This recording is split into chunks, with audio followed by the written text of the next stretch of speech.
L'invité de la rédaction, présenté par Laura Sahin.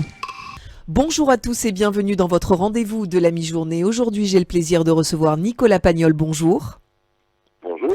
Vous êtes gestionnaire du patrimoine littéraire et cinématographique de Marcel Pagnol, votre grand-père. Bienvenue sur Radio JM. Si je vous reçois, Nicolas, c'est pour parler de Marcel et Monsieur Pagnol, un film d'animation de Sylvain Chomet qui sera présenté au Festival de Cannes en mai prochain. Racontez-nous comment est né ce fabuleux projet.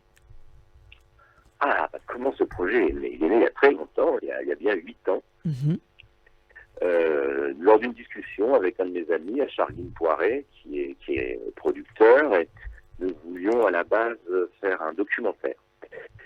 Et les choses ne se sont pas vraiment passées comme nous le souhaitions, et nous avons décidé de contacter Sylvain Chomet. Nous apprécions le travail, par exemple, dans le triplette de Belleville. Et Sylvain, tout de suite, nous a dit il faut faire un film de long métrage. Allons-y. Et c'est parti comme ça. Et lorsque Sylvain m'a demandé comment je voyais le film, ce que j'avais envie de raconter, parce que la vie de Marcel est tellement riche qu'il faut faire des choix. C'est vrai. Pas toi. Je lui ai dit, écoute, il me vient 2 phrases à l'esprit. La première venant des évangiles, qu'as-tu fait de ton talent?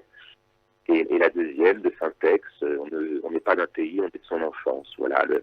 Et Sylvain s'est emparé de 2 phrases et a fait un scénario exceptionnel. Voilà. Que reste-t-il de l'enfant que nous avons été alors que nous sommes adultes, et comment cet enfant continue de nous guider dans nos choix et dans notre vie? Donc c'est tout l'histoire de ce film. J'imagine que vous avez vu le résultat. Oui. Et alors, qu'en avez-vous pensé? C'est d'une poésie incroyable.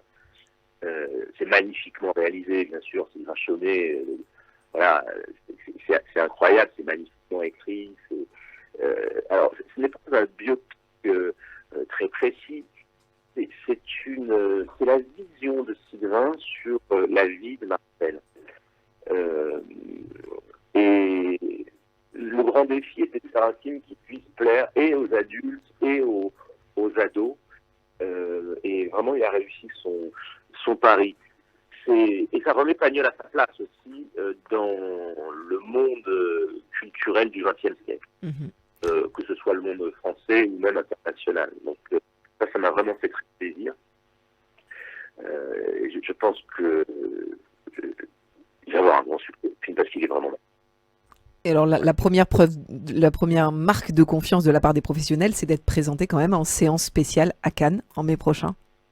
Ah oui, ça c'est une consécration.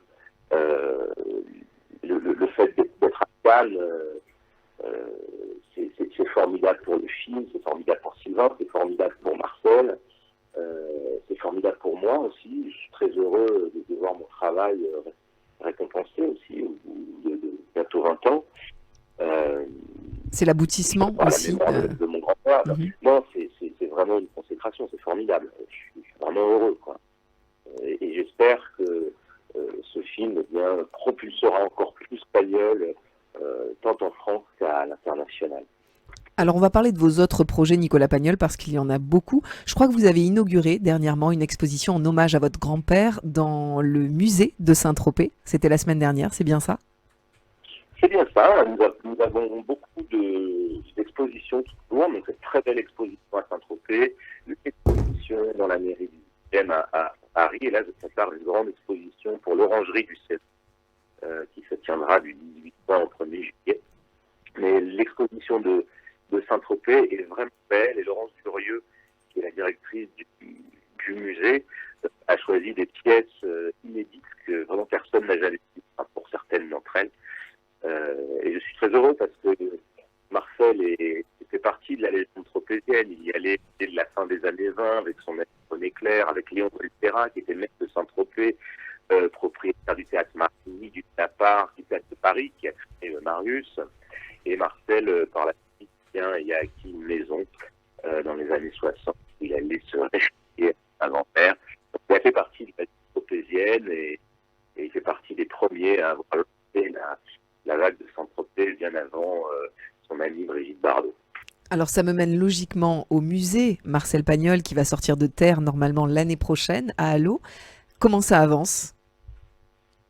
Laborieusement, c'est ça avant. Bon, l'essentiel c'est que ça avance. Oui, non, bien sûr, ça avance. Et vous savez, pour des projets d'une telle ampleur, Mm. les études préalables, les appels d'offres, la campagne de financement, donc, tout ça mis bout à bout fait en sorte qu'il nous va vraisemblablement pas l'année prochaine, mais Mhm. plutôt en 2027.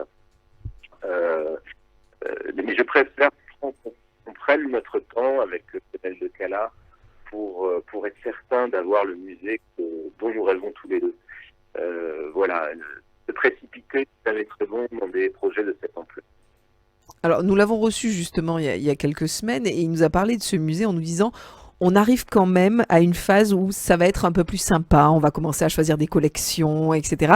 On n'est plus dans le dur de ce que vous disiez, voilà, les appels d'offres, les choses comme ça. Il me dit là, on va commencer quand même à voir un petit peu le bout du tunnel. Oui, cette année, normalement, la force scénographique sera choisie. À partir de ce moment-là, nous allons pouvoir nous amuser.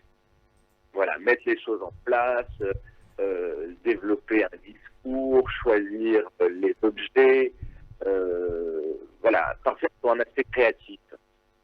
C'est ce que j'attends avec impatience.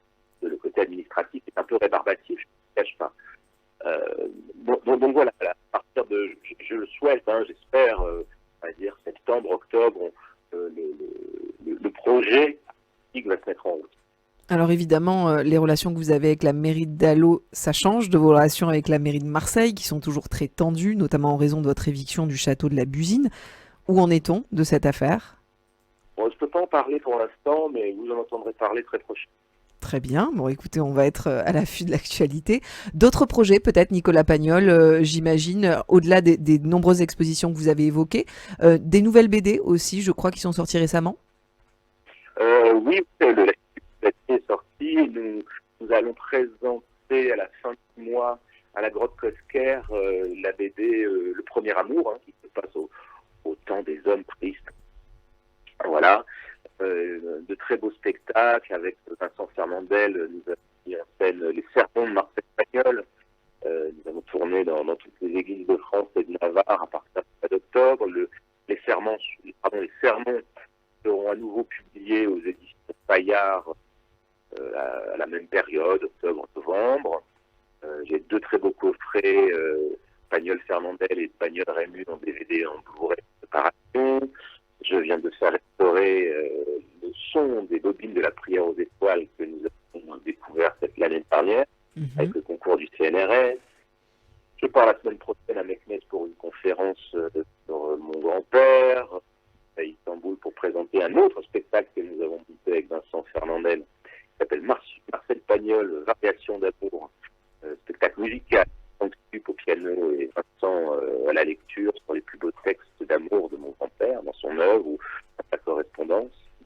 C'est Voilà, important donc, justement de rappeler que vous faites beaucoup de représentations à l'étranger aussi. Marcel Pagnol est beaucoup joué à l'étranger, dans des pays où on ne soupçonne pas forcément l'impact de l'auteur et du cinéaste. Oui, d'ailleurs, là, il va y avoir un grand événement en Albanie au théâtre, alors je ne me rappelle plus du nom de la capitale, Sofia, je crois, parce que ce théâtre va avoir 100 ans, je crois, et la première pièce qui a été jouée, c'est Topaz. Voilà.